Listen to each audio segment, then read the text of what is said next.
Hi friends, ಇವತ್ತು ಕಿಚ್ಚ ಸುದೀಪ್ ಅವರು ಪ್ರತಾಪ್ ಅವರಿಗೆ ಫಿನಾಲೆ ಟಿಕೆಟ್ನ ಸಂಗೀತ ಅವರ ಕಡೆಯಿಂದ ಕೊಡಿಸ್ತಾರ. ಯಾಕಂದರೆ ಈ ವಾರ ಟಿಕೆಟು ಫಿನಾಲೆ ಅಂತ ಒಂದಿಷ್ಟು ಟಾಸ್ಕ್ಗಳನ್ನು ಬಿಗ್ ಬಾಸ್ ಒಳಗಿರುವ ಸ್ಪರ್ಧಿಗಳ ಕೈಯಲ್ಲಿ ಆಡಿಸಿ ಆ ಟಾಸ್ಕ್ಗಳಿಗೆ ಒಂದಿಷ್ಟು ಪಾಯಿಂಟ್ಸ್ ಅಂತ ಕೊಟ್ಟು ಎಲ್ಲ ಟಾಸ್ಕ್ಗಳ ಅಂತ್ಯಕ್ಕೆ ಯಾವ ಸ್ಪರ್ಧಿಯ ಪಾಯಿಂಟ್ಸು ಅತಿ ಹೆಚ್ಚಿರುತ್ತೆ, ಪಾಯಿಂಟ್ಸ್ ಟೇಬಲಲ್ಲಿ ಫಸ್ಟು ಯಾರಿರ್ತಾರೆ ಅವರಿಗೆ ಡೈರೆಕ್ಟು ಫಿನಾಲೆಗೆ ಎಂಟ್ರಿ ಸಿಗುತ್ತೆ, ಟಿಕೆಟ್ ಸಿಗುತ್ತೆ ಫಿನಾಲೆಗೆ ಅಂತ ಹೇಳಿರ್ತಾರೆ.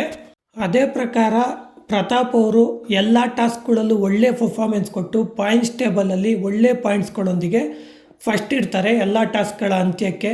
ಆದರೆ ಫಿನಾಲೆ ಟಿಕೆಟು ಪ್ರತಾಪ್ ಅವರಿಗೆ ಸಿಗಲ್ಲ.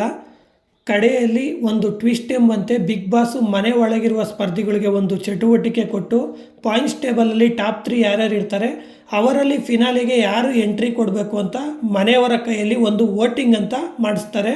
ಆ ವೋಟಿಂಗಲ್ಲಿ ಸಂಗೀತ ಅವರಿಗೆ ಅತಿ ಹೆಚ್ಚು ವೋಟ್ ಬಂದು ಫಿನಾಲೆಗೆ ಸಂಗೀತ ಅವರಿಗೆ ಟಿಕೆಟ್ ಸಿಗುತ್ತೆ ಮತ್ತು ಮನೆ ಕ್ಯಾಪ್ಟನ್ ಆಗಿ ಕೂಡ ಅವರು ಆಯ್ಕೆ ಆಗ್ತಾರೆ ಅಂತ ಹೇಳ್ಬೋದು. ಆದರೆ ಇವತ್ತು ನಮಗೆ ಬಂದಿರುವ ಮಾಹಿತಿ ಪ್ರಕಾರ ಕಿಚ್ಚ ಸುದೀಪ್ ಅವರು ಮನೆ ಒಳಗಿರುವ ಸ್ಪರ್ಧಿಗಳಿಗೆಲ್ಲ ಫುಲ್ಲು ಕ್ಲಾಸ್ ತಗೊಂಡು ಪ್ರತಾಪ್ ಅವರಿಗೆ ಫಿನಾಲೆ ಟಿಕೆಟನ್ನು ಸಂಗೀತ ಅವರ ಕಡೆಯಿಂದ ಕೊಡಿಸಿದ್ದಾರೆ ಅಂತ ನಮಗೆ ಮಾಹಿತಿ ಸಿಗ್ತಾ ಇದೆ ಫ್ರೆಂಡ್ಸ್. ಈ ಮಾಹಿತಿ ನಿಜ ಆದರೆ ಎಷ್ಟು ಚೆನ್ನಾಗಿರುತ್ತಲ್ವ. ಯಾಕಂದರೆ ಈ ವಾರದ ಎಲ್ಲ ಟಾಸ್ಕ್ಗಳಲ್ಲೂ ಪ್ರತಾಪ್ ಅವರು ಅಷ್ಟು ಚೆನ್ನಾಗಿ ಪರ್ಫಾರ್ಮೆನ್ಸ್ ಕೊಟ್ಟಿದ್ದಾರೆ.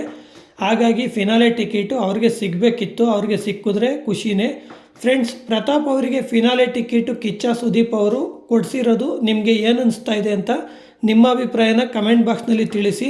ಹಾಗೆ ಈ ವಿಡಿಯೋ ಇಷ್ಟ ಆಗಿದರೆ ಒಂದೇ ಒಂದು ಲೈಕ್ ಮಾಡಿ, ನಮ್ಮ ಚಾನಲನ್ನು ಸಬ್ಸ್ಕ್ರೈಬ್ ಆಗಿ ಸಪೋರ್ಟ್ ಮಾಡಿ ಅಂತ ಹೇಳ್ತಾ ಓಕೆ ಬಾಯ್ ಫ್ರೆಂಡ್ಸ್.